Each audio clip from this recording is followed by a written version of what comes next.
Hello friends, जय श्री कृष्णा, राधे राधे। मैं नेहा अपने यूट्यूब चैनल नेहा ज्ञान टीच में अभी आप सभी का स्वागत करती हूँ। तो हम लोग पढ़ रहे थे language of physics, introduction of science, यानी कि इंट्रोडक्शन ऑफ साइंस के बारे में हम लोग पढ़ रहे थे। तो आज के क्लास में हम फिजिक्स के बारे में पढ़ेंगे, फिजिक्स में हीट के बारे में पढ़ेंगे। फ्रेंड्स, आज का जो हमारा टॉपिक होगा हीट, ऊष्मा। तो आज हम ऊष्मा के बारे में पढ़ेंगे। तो चलिए आगे हम ऊष्मा के बारे में पढ़ते हैं। हीट क्या है, यानी कि ऊष्मा क्या है, ऊष्मा हमें कहाँ से मिलती है। तो चलिए, ऊष्मा ऊष्मा या ऊष्मीय ऊर्जा, ऊष्मा या ऊष्मीय ऊर्जा, ऊर्जा का क्या है, एक रूप है। ऊर्जा किसे कहते हैं, कार्य करने की क्षमता को हम लोग क्या कहते हैं, ऊर्जा। जो ताप के कारण होता है, कौन, ऊष्मा। ऊष्मा क्या होता है, ताप के कारण होता है। ऊर्जा के अन्य रूपों की तरह ऊष्मा का भी क्या होता है, प्रभाव होता है। किसी पदार्थ के गर्म या ठंडा होने के कारण उसमें जो ऊर्जा होती है उसे उसकी क्या कहते हैं, ऊष्मीय ऊर्जा कहते हैं। ऊष्मा और ऊर्जा एक दूसरे से क्या होती है, ट्रांसफर होते रहती है, ये समाप्त नहीं होता है। यदि एग्जाम्पल के जब किसी वस्तु को ऊष्मा देते हैं, जब कोई भी वस्तु को हम क्या करते हैं, ऊष्मा देते हैं, तो तीन प्रकार से क्या होता है, प्रसार होता है। जैसे कि लोहे की छड़ को, ये लोहा का क्या है, छड़ है, लोहे की छड़ को क्या करते हैं, गर्म करते हैं, तो वह लोहे की छड़ क्या करेगा, तीन प्रकार का प्रसार होगा। लोहे का छड़ तीन प्रकार से प्रसार होगा। एक रेखीय प्रसार, दूसरा क्षेत्रीय प्रसार, तीसरा आयतनिक प्रसार। रेखीय प्रसार लंबाई में परिवर्तन होगा, जिसको हम अल्फा कहते हैं। और क्षेत्रीय प्रसार क्षेत्रफल में परिवर्तन होगा, जिसको बीटा कहते हैं।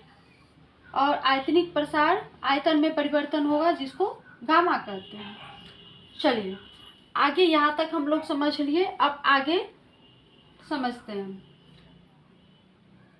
तो दोस्तों हम ये संक्षिप्त में, ऊष्मा को संक्षिप्त में पढ़ा रहे हैं, विस्तार से नहीं पढ़ा रहे हैं। इसमें जितने भी मेन पॉइंट होंगे वो हमारे सारे क्या होंगे, कंपटीशन एग्जाम में पूछे जाते हैं। जैसे कि एसटीटी हो गया, बीपीएससी हो गया, ये सब में हमारे जितने भी पॉइंट हैं सारे पूछे जाएंगे। तो पॉइंट, अन्य ऊर्जा की तरह ऊष्मा का भी क्या होता है, मात्रक होता है। अन्य ऊर्जा की तरह ऊष्मा का भी क्या होता है, मात्रक होता है।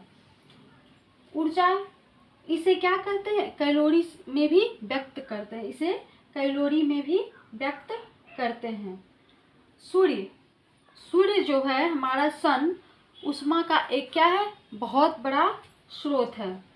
और पृथ्वी को ऊष्मा कहाँ से मिलता है, सूर्य से ही ऊष्मा हमें पृथ्वी पर सूर्य से ही ऊष्मा मिलती है।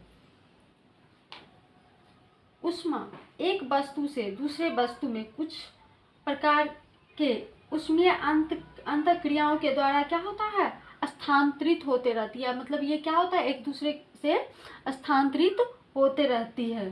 एग्जाम्पल, अधिक ताप वाली, अभी जस्ट हम लोग बताएं, एक एग्जाम्पल क्या बताएं, अधिक ताप वाली कोई लोहे की छड़ अधिक ताप यानी कि बहुत गर्म वाली लोहे की छड़ हम लोग लेते हैं, और उस छड़ को क्या करते हैं, इस छड़ को हम लोग पानी में डाल देते हैं।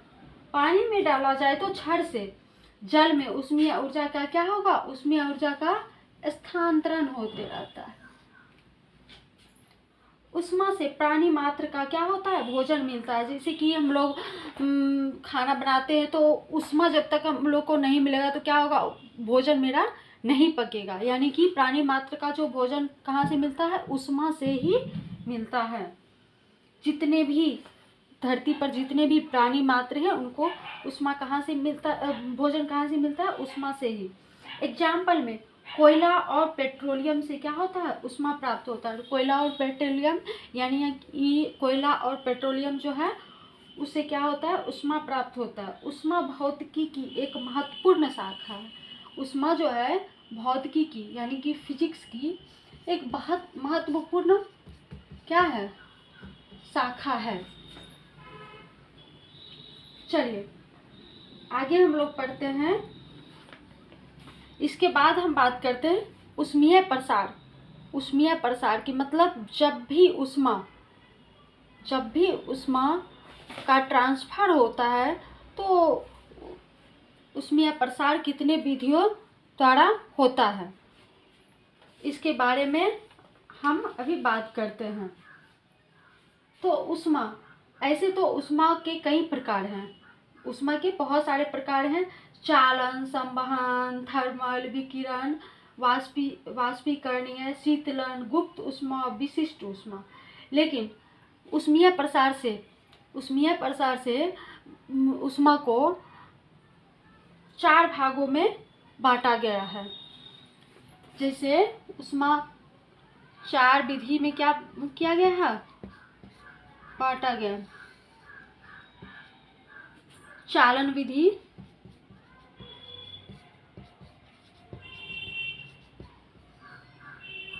सेकेंड विकिरण विधि,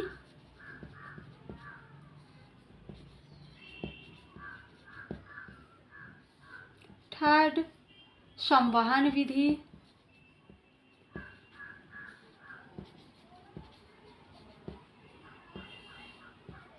फोर्थ वाष्पन विधि।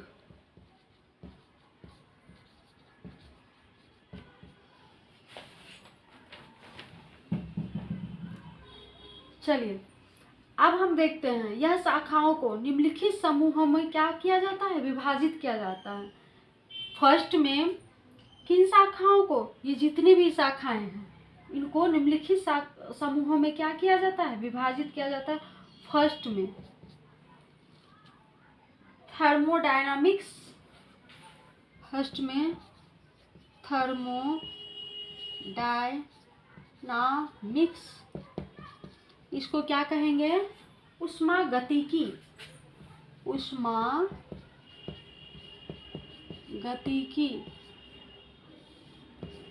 सेकेंड कैलोरीमेट्री,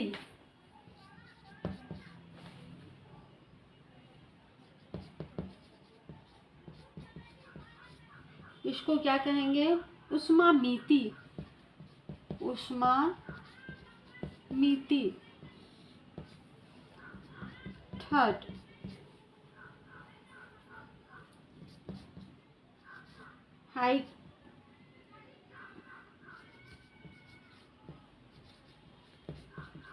हाइग्रोमेट्री यानी कि आर्द्रता मिति। फोर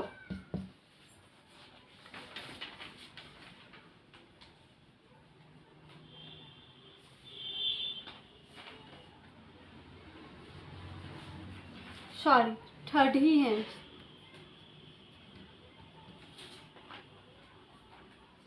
चलिए थर्मोडायनामिक्स, ऊष्मागतिकी किसको कहते हैं।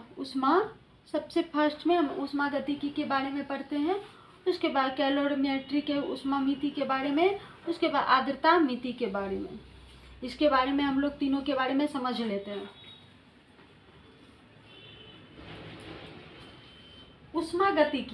ऊष्मागतिकी के अंदर ऊर्जा का कार्य और ऊष्मागतिकी के अंदर ऊर्जा का कार्य क्या होता है, ऊर्जा का कार्य होता है और ऊष्मा में रूपांतरण तथा इसका तापमान और दाब जैसे स्थूल जड़ों से संबंध का अध्ययन किया जाता है। किसमें, ऊष्मागतिकी में। इसमें ताप, दाब और आयतन का भी संबंध भी समझा जाता है। इसमें क्या समझा जाता है, हम लोग फिर से आप लोग को समझाते हैं अच्छे से।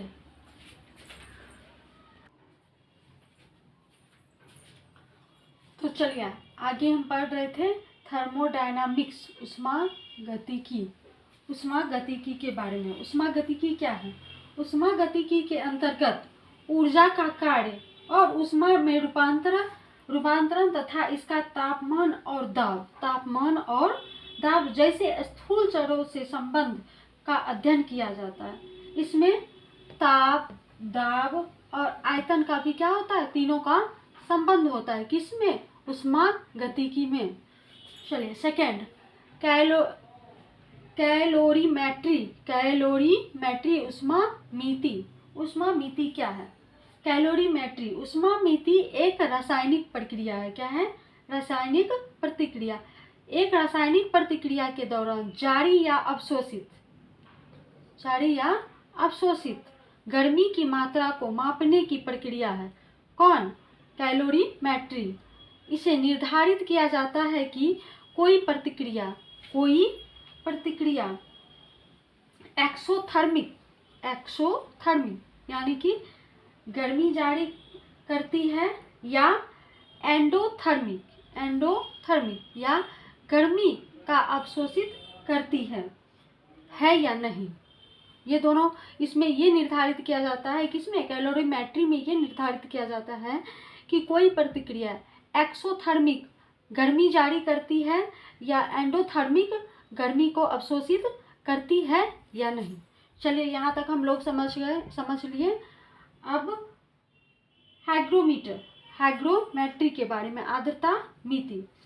यह एक उपकरण है।